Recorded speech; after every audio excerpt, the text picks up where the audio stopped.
See if the Queen Regent is ready to receive us.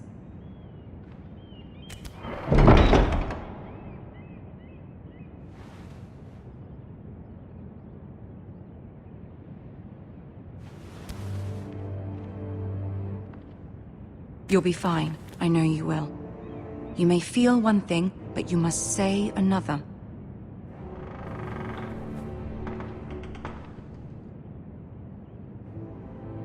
Good luck.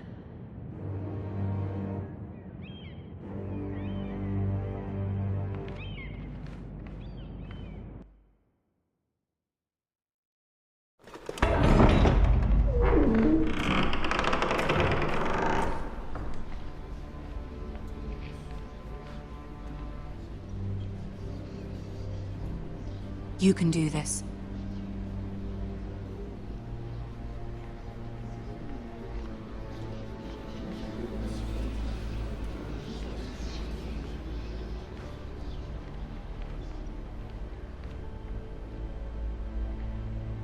Ah, Lady Marjorie.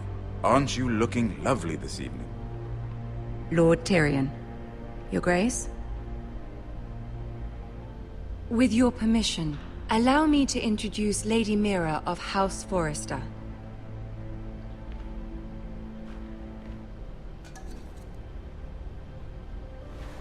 Your Grace. The girl knows her courtesies. Impressive. You may rise. House Forrester is a northern house loyal to the king. Are they? I beg your pardon, Your Grace. I wasn't talking to you. I want to hear from the girl. Is your family loyal to the king? Perhaps you should ask the new Lord Forrester. He's not here, is he? She is. Joffrey is the one true king, Your Grace. And yet... For centuries, the Forresters have been loyal bannermen to House Stark. A house of traitors. Yes, Your Grace. They are traitors. The Starks were your liege lord, yet you name them traitors so easily. I take it this is the kind of loyalty the king can expect from you. If you have any loyalty at all. Is your house willing to swear fealty to your new liege lord, Roose Bolton? Yes, Your Grace. Absolutely. I see. Despite the fact Roose Bolton allied with Walder Frey. If it was me, I'd find it difficult to so quickly forgive the men who killed my father. Old allegiances are not easily abandoned. But now that the war is over, we must look to rebuild and forge new alliances. There are ships and shields to be built, and Joffrey will need a steady supply of ironwood for his armies. I'm told there are others who would happily serve that purpose, but I trust we can rely on House Forrester. Forrester Ironwood does seem rather unique. To our mutual benefit, Your Grace. And at the pleasure of your king. It would be a shame to see it fall into the hands of another house.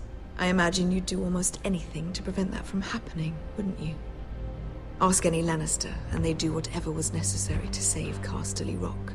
It would be unfortunate to see another house lay claim to what's yours. Yes, Your Grace. I would do anything. I see. What would you have the girl do, Cersei?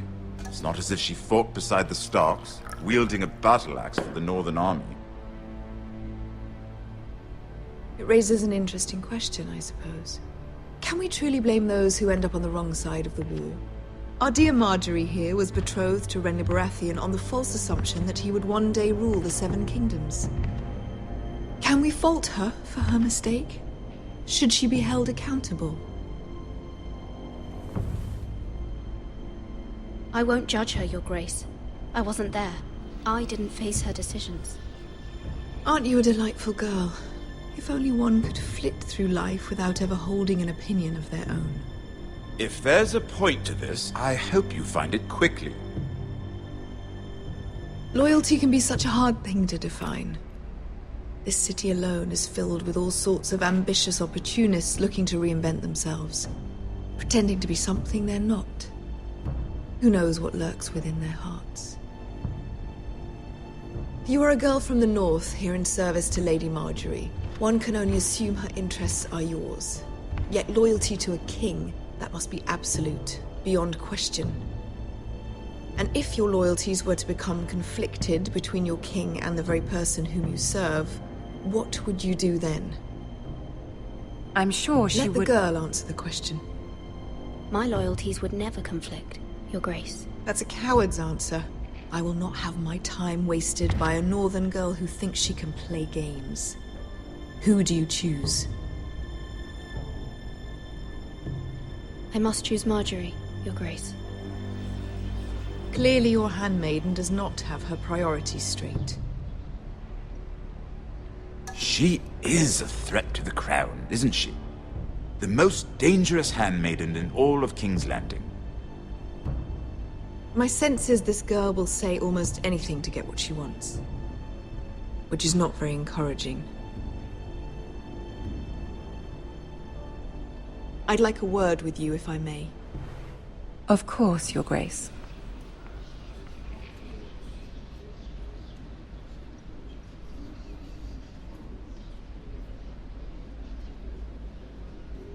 I'll walk you out. This may come as a surprise, but I met your father once, at the tourney at Lannisport. Even then he didn't trust Roose Bolton. We only spoke briefly, but your father struck me as an honorable man. You have my condolences for his loss. These would be trying times for your family, even under the best of circumstances. Forgive me for saying it, but the Boltons have no honor. Roose Bolton has many unique qualities. Honor is not one of them. You were brave to declare your loyalty to Lady Marjorie.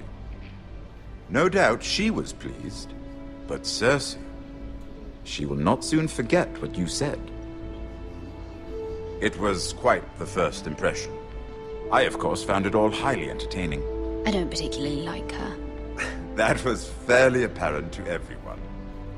My sister and I have our differences. She takes great pleasure in her little charades. I take mine in thwarting them. We must find our amusements where we can. She threatened to give your ironwood to another house. It is the Master of Coin who decides such matters. The Crown needs boats. Boats need wood, and I speak for the Crown in this regard, not her. You can help my family. I suppose the Crown could be persuaded to secure ironwood from House Forrester. Lady Marjorie might not look favorably on such an alliance, and it would infuriate Cersei. Although what would be amusing for me might prove rather dangerous for you and your house. Are you willing to risk that? It may be far too dangerous. I'm sorry, Lord Tyrion, but it's a risk I cannot afford. I admire your discretion. Now, if you'll excuse me, I promised Sansa I would join her for dinner tonight. 3 beautiful bottles of Dornish wine await my arrival. The mere thought of them makes me thirsty already. Good night, Lord Tyrion.